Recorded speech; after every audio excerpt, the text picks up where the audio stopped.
S'il vous plaît, soyez comme le duvet, soyez comme la plume d'oie des oreillers d'autrefois. J'aimerais ne pas être portefaix, s'il vous plaît, faites-vous léger, moi je ne peux plus bouger. Le foot, c'est plus les garçons qui y jouent. Ah ouais, moi j'aime Mais pas par le foot, contre, il y a des filles qui aiment bien ça. Moi, Elles j'aime ont le pas. droit. Ouais. On va J'aime pas pas leur le foot. interdire d'aimer le foot et d'aimer la danse. Si j'ai envie de faire un sport, danser le foot, que j'ai pas envie de faire, que souvent c'est plus les garçons qui en font, mais il y a quand même des filles qui ont le droit de le faire. Par exemple, la danse, mais si j'ai pas envie d'en faire et qu'il y a un garçon qui a envie de le faire, je vais pas lui dire « Oh, c'est trop nul, c'est un sport pour les filles, ça. Normalement, tu devrais faire du foot. » Et je vais pas lui dire ça, je vais lui dire « Ah bah, si ça te plaît, tant mieux pour toi. » Pour cette émission, nous sommes partis à la rencontre de ceux qui font partie de la vie de la MPT, les encadrants et le conseil d'administration, pour découvrir comment se vit la mixité au sein de notre association. Y a-t-il autant d'hommes que de femmes dans la maison? Sur quelle activité? Et au conseil d'administration, quel est le pourcentage d'hommes et de femmes? Nous allons tout vous dire.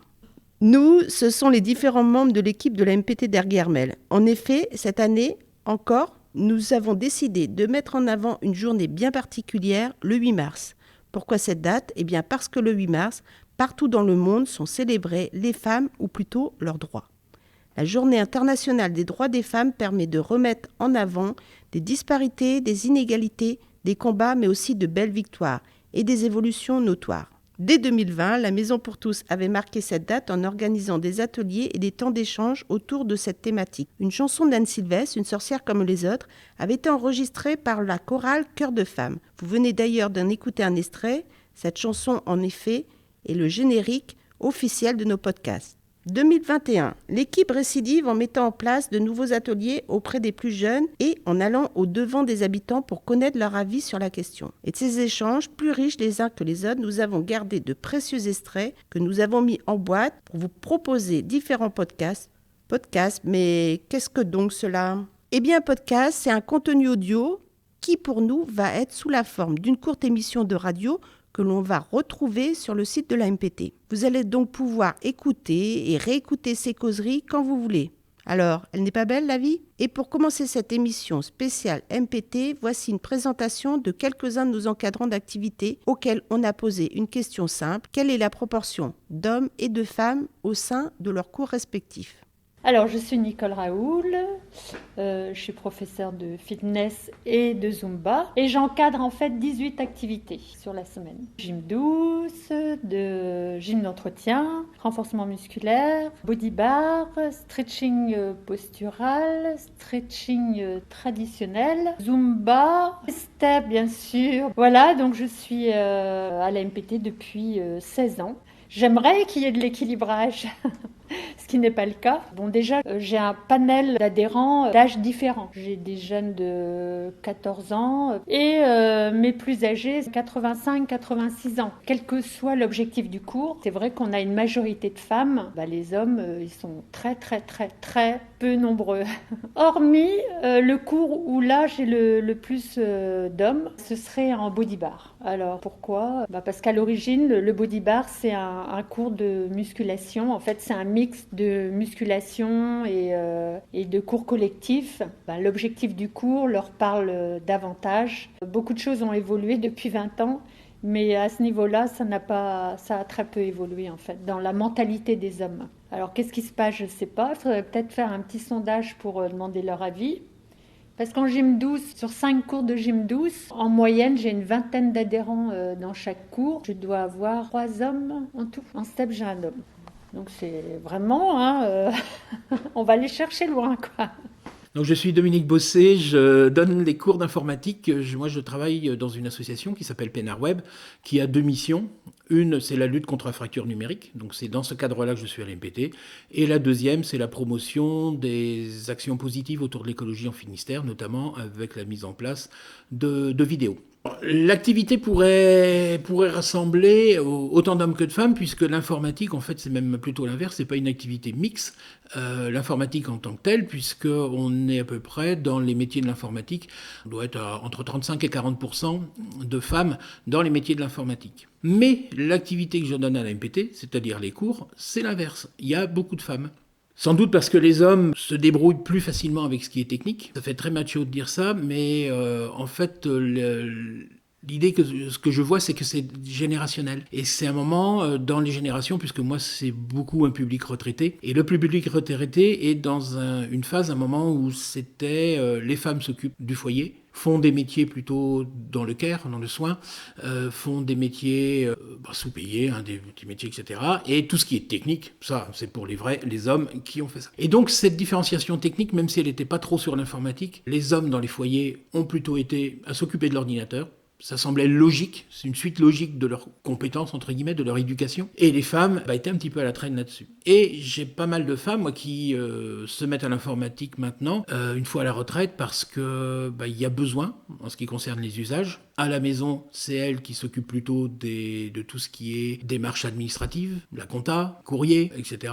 Et pourtant, c'est pas elles qui sont sur les ordinateurs. Et donc maintenant, en fonction des usages, elles ont besoin de s'y mettre et elles se disent on y va directement avec des cours. On a besoin d'apprendre, on a besoin de quelqu'un qui nous aide. À la différence des hommes qui se disent moi je me démerde tout seul, ce qui n'est pas toujours le cas. J'ai pas mal de femmes aussi qui se retrouvent, qui sont veuves et qui se retrouvent à un moment avec l'ordinateur familial qui était géré par monsieur. Et monsieur qui disait souvent aux femmes non mais attends, oh là là, touche pas, mon Dieu, tu vas casser. Tu vas me détraquer le truc, tu vas tout dérégler. Et donc, quand elles viennent dans cet état-là, je dirais, cet état de trouille par rapport à la machine, voilà, mon travail, c'est principalement, non mais c'est rien, tu vas rien casser, n'aie pas peur. Et puis même si tu casses, c'est rien, c'est qu'une machine. Donc effectivement, l'informatique, c'est plutôt masculin dans les pratiques, mais moi, dans ma pratique, je dirais que c'est, au niveau des cours, je dirais c'est 70 à 80% de femmes. Je m'appelle Josette DeVos. Alors, mais je m'appelle Josette DeVos et je suis rentrée à la MPT en 2002, je crois. Oui, voilà. Et quelle activité tu encadres à la marche. Ça fait du bien, la marche. Parce que les gens peuvent parler, s'expriment et c'est un instant magique, quoi. Alors, l'activité n'est pas tellement mixte, c'est plutôt beaucoup de femmes. Il y a très peu d'hommes. J'ai 2 groupes de marche, le lundi et le vendredi. Et chacun comporte environ 35 personnes, en gros, quoi. Et là-dedans, dans chaque groupe, il y a peut-être 2 hommes. Ah ouais, pas plus. Les hommes, ils vont à la pétanque. Alors, moi, c'est Marie Coïc et j'enseigne la danse contemporaine et la danse en éveil et initiation à la MPT depuis 4 ans. Il me semble que c'est la 4e année, là. Bon, la danse, souvent, on se dit que c'est peut-être plutôt une activité féminine. C'est pas le cas. Avec plaisir, évidemment, on accueillerait plus de mixité dans les cours de danse. Maintenant, moi, j'ai de la chance parce que j'enseigne la danse contemporaine et c'est vrai qu'en danse contemporaine, on a quand même une bonne part de garçons, et notamment ici à la MPT, je trouve que ça tend d'année en année à être de plus en plus mixé, justement, hommes-femmes, mais aussi garçons-filles dans les cours enfants, où c'est plus lent, j'ai plus d'hommes adultes que d'enfants garçons, mais petit à petit, il y a des nouveaux venus. Une quinzaine d'élèves dans le cours d'adultes au niveau intermédiaire. Ils doivent être 4 garçons pour une quinzaine de participants. Globalement, dans le milieu de la danse, pour moi, c'est vraiment un point de vue personnel, pour moi, dès qu'il y a un garçon ou un homme dans un cours, je considère déjà que c'est mixte, parce que c'est tellement considéré comme une activité féminine, c'est même peut-être une des activités considérées comme la plus féminine de base, que dès qu'on arrive à avoir un garçon ou 2, déjà ça change la donne, ne serait-ce que sur les rapports en fait, tout simplement entre les différents participants dans l'activité. Ça fait du bien. Moi, c'est Dominique Lexilus, professeur de parcours. Qu'est-ce qu'est le parcours ? Le parcours, c'est l'art du déplacement. L'art de se déplacer d'un point à un autre le plus rapidement et efficacement possible, avec une technique qui prend moins d'énergie pour pouvoir le faire sur la longue. Voilà. Ça fait 3 ans que je suis avec la MPT. Je travaille avec la MPT et que je développe le parcours. Est-ce que tu sais combien tu as d'hommes et de femmes dans ton activité ? Tout dépend des groupes. Les tout petits, je dirais 50-50. Les 8-11, 45% de filles et 55% de garçons. Après, au niveau des jeunes adolescents, Là, ça commence à prendre un virage. C'est-à-dire il y a beaucoup moins de filles que de garçons. Ouais, 25% pour 75%. Au niveau des adultes, il y a, je dirais, 55% de femmes et 45% d'hommes. Cette activité, elle est là pour tout le monde. Après, malgré l'image un peu machiste qu'on peut en avoir, la réalité est que c'est à la portée de tout le monde. Du moins, en tout cas, moi, c'est ce que je prône. Alors, même si on ne vise pas l'égalité de fréquentation des hommes et des femmes, est-ce qu'on peut quand même parler de mixité en sachant que pour ça, il ne faudrait pas plus de 70% d'hommes ou de femmes? Perdu. La saison 2017, 74% de femmes adhéraient à la MPT.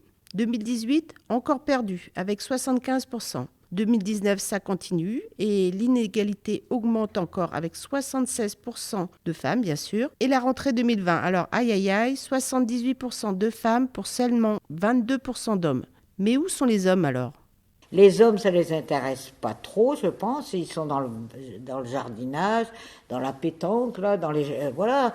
Moi, on retrouve les hommes dans ces activités-là, ou du sport, mais autre que la marche. Et comme il y a beaucoup de femmes, peut-être que les hommes ils sont moins enclins à rencontrer les femmes aussi. Il faut voir ça, parce que les femmes, quand elles se rencontrent à la marche, c'est pour parler. Alors, c'est pour parler, pas forcément ce que les hommes ont envie d'entendre. Et je crois que s'il y avait plus d'hommes, le groupe serait enrichi, quoi, c'est pas pareil, c'est riche d'avoir des hommes, parce que les conversations sont pas les mêmes, les rapports sont pas les mêmes, et c'est enrichissant, ça. Je pense que c'est les hommes maîtrisent déjà, entre guillemets, quoi. C'est-à-dire qu'ils maîtrisent ou ils maîtrisent suffisamment pour faire ce qu'ils ont envie de faire. Ils ont peut-être leur réseau avec des copains, des amis, etc. pour se faire expliquer. Ils ont par leur éducation une propension à comprendre plus rapidement ce qui est technique. C'est-à-dire que quand les enfants, les petits-enfants expliquent des choses, ça tilte plus vite. Une femme, comme on lui a dit que c'était pas son truc, du coup elle a déjà peur de l'appareil. Donc quand on lui montre, de toute façon, que tant qu'on n'aura pas cassé la peur. Voilà, je crois que c'est ça qui fait que je vois moins d'hommes. Par contre, sur certains cours, je vais voir plus d'hommes. J'ai des cours où, je dirais même, majoritairement des hommes. Ce sont ce que j'appelle les ateliers flash. Alors les ateliers flash, c'est 2 heures sur un point très précis, mais des points qui sont souvent plus techniques. J'apprends quelque chose de très précis et ça correspond mieux aux hommes. Alors bon, c'est vrai que je ne peux pas répondre à leur place non plus, mais ce que je peux constater, par contre, pour avoir travaillé aussi en centre de remise en forme, avant d'être à la MPT, j'étais en centre de remise en forme, donc là, la démarche de l'inscription est différente. Souvent, ils viennent dans un premier temps pour les appareils de musculation. Eh bien, ils observent forcément et ils voient aussi les activités qu'ils peuvent aborder à côté, et notamment les cours. Et là, après, ça fait boule de neige. Il y a un certain nombre d'hommes qui vont aux cours. Dans un premier temps, ils vont venir peut-être sous le coup de la rigolade avec un copain ou un truc comme ça. Toujours avec cette idée un peu macho, faut pas se leurrer. C'est pas une majorité, mais ils sont quand même assez macho au niveau de cours. En centre de remise en forme, la fréquentation dans les cours masculins est beaucoup plus importante. Ici, dans un milieu associatif, quand on s'inscrit pour une activité. Il y a aussi le bouche-oreille. Et souvent, les hommes qui s'inscrivent ici, où j'ai la femme déjà en cours, des amis ou de la famille. Alors, c'est vrai qu'on avait mis les cours de body bar en place il y a quelques années de ça, en notifiant que ces cours-là s'adressaient que aux hommes. On en a eu quelques-uns, mais bon, on n'en a pas eu suffisamment pour remplir le cours. On a ouvert aussi aux femmes, puisque bien sûr c'est un cours qui est mixte, mais c'était simplement pour attirer des adhérents masculins. C'est vrai qu'on pourra toujours supposer que peut-être et si on avait fait comme ci, et si on avait fait comme ça, on arrivera toujours à avoir des arguments sur ces débuts de phrases. Je pense qu'à la base, il faudrait faire un sondage parmi une mixité, mais d'hommes exclusivement, des plus jeunes aux plus anciens. Posez la question, qu'est-ce qui vous motiverait à venir vous inscrire à la MPT ? Moi, je pense que c'est encore aujourd'hui le regard, une forme peut-être d'éducation, mais je suis même pas sûre que ce soit lié réellement à l'éducation. Je pense que c'est vraiment une vision d'un travail autour du corps avec la musique.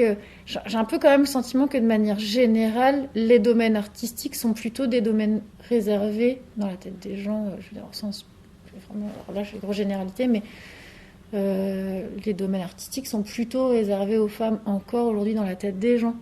Et la danse en fait partie, donc de manière inévitable, on se retrouve avec plus de femmes.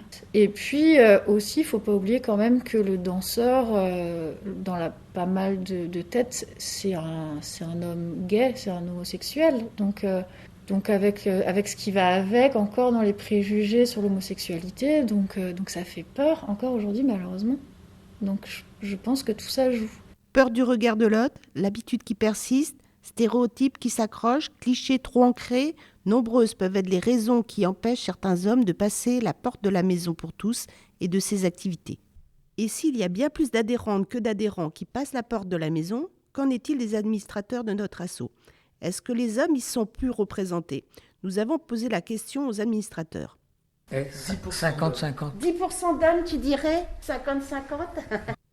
Et non, nous constatons encore une fois que les femmes sont plus nombreuses aujourd'hui à s'engager bénévolement dans la gestion de la MPT, avec 16 femmes administratrices pour seulement 3 hommes, soit plus de 80%. Et concernant les membres du bureau, aujourd'hui sur 10 personnes, 9 sont des femmes. Pourtant, si on remonte 10 ans en arrière, il y avait autant d'hommes que de femmes élus au bureau de la MPT. Le girl power serait-il passé par là ? Sur la parité, il faut, aussi bien en politique que partout. Mais on voit que ça se fait naturellement, sans vouloir. La preuve, c'est qu'à la MPT, ça s'est fait. Il n'y a rien qui a fait que ce soit basculé comme ça. Ça se fait normalement. Actuellement, on focalise là-dessus et je ne sais pas si ce n'est pas un travers d'ailleurs. Et pour les personnes qui travaillent dans la structure, pas de surprise, l'équipe administrative de la MPT est exclusivement féminine, comme dans beaucoup d'entreprises d'ailleurs. Mais plus surprenant, si la MPT a toujours été dirigée par des hommes, pour la première fois, nous avons une directrice à la tête de la maison. Et oui, les choses évoluent chez nous aussi. Et qu'en est-il dans le secteur de l'animation de la MPT ?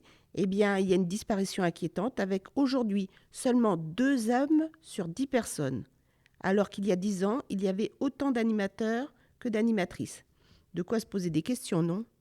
Nous avons continué à chercher les hommes de la maison et cette mixité, on l'a quand même plus ou moins retrouvée dans l'encadrement des nombreuses activités de la MPT. 43 femmes pour 25 hommes, c'est 60%. Et nous avons le droit cette fois de parler de mixité, dans une maison que l'on veut ouverte à tous et à tous les genres. Alors n'hésitez pas messieurs. Et avant de nous quitter, un grand merci à toutes celles et à ceux qui ont accepté de nous parler. Un grand merci à vous de nous avoir écoutés. Et si cela vous a plu, si vous en voulez encore, retrouvez-nous sur le site de la MPT. Je vous ai porté vivant, je vous ai porté enfant, je comme vous étiez lourd, pesant votre poids d'amour. Je vous ai porté encore à l'heure de votre mort. Je vous ai porté des fleurs, vous émancelez mon cœur. Quand vous jouiez à la guerre, moi je gardais la maison.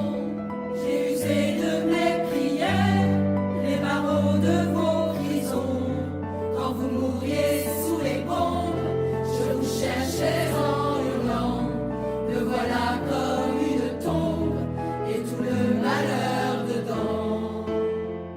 Ce n'est que moi, c'est elle ou moi, celle qui parle ou qui se tait, celle qui pleure ou qui est gaie, c'est Jeanne d'Arc ou bien Margot, fille de vague ou de ruisseau.